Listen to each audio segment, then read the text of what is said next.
Hi, I'm an anxious 13-year-old here to have a one-sided conversation with you about nebulae. The term nebulae comes from the Latin translation cloud, because that's what it is, a cloud in space.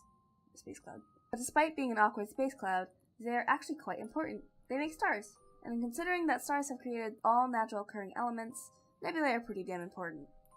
Nebulae are made of hydrogen, helium, plasma, gas, and dust. They're also made of a gas called ISM, or interstellar medium. About 99% of ISM is composed of gas, while about 75% of its mass takes the form of hydrogen and the remaining 25% as helium. Nebulae and their stars can be formed when nebulae's ISM implodes, or undergoes celestial collapse. As a star is being conceived, it radiates UV, or ultraviolet rays, which illuminates the nebula, allowing us mere human mortals to be able to gaze upon its glory. This is what it looks like with the naked eye. Boo! You suck! Nebulae come in different types with many different features. These include diffuse nebulae, dark nebulae, supernova remnant nebulae, and planetary nebulae. Diffuse nebulae is the most common out of all of them. Diffuse nebulae is classified by two subcategories called emission nebulae and reflection nebulae. Emission nebulae emit special line radiation from ionized gas, mainly made of hydrogen.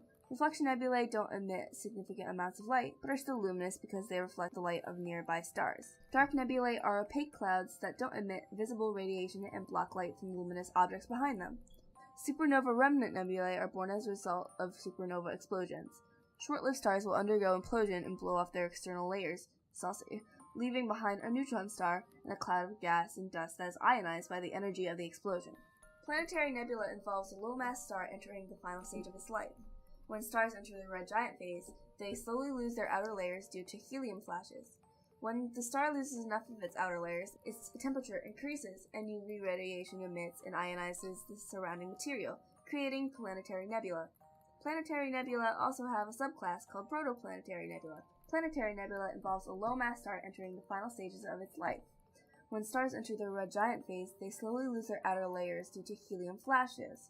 When the star loses enough of its outer layers, its temperature increases, and UV radiation emits and ionizes the surrounding material, creating planetary nebula.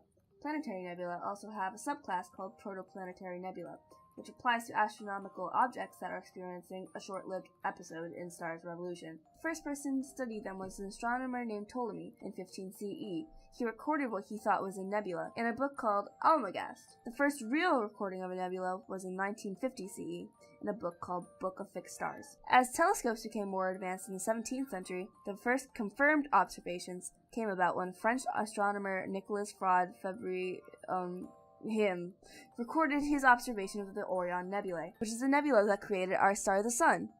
So, in conclusion, nebulae are important to our universe and are extremely underrated. So next time you see one, give it a hug.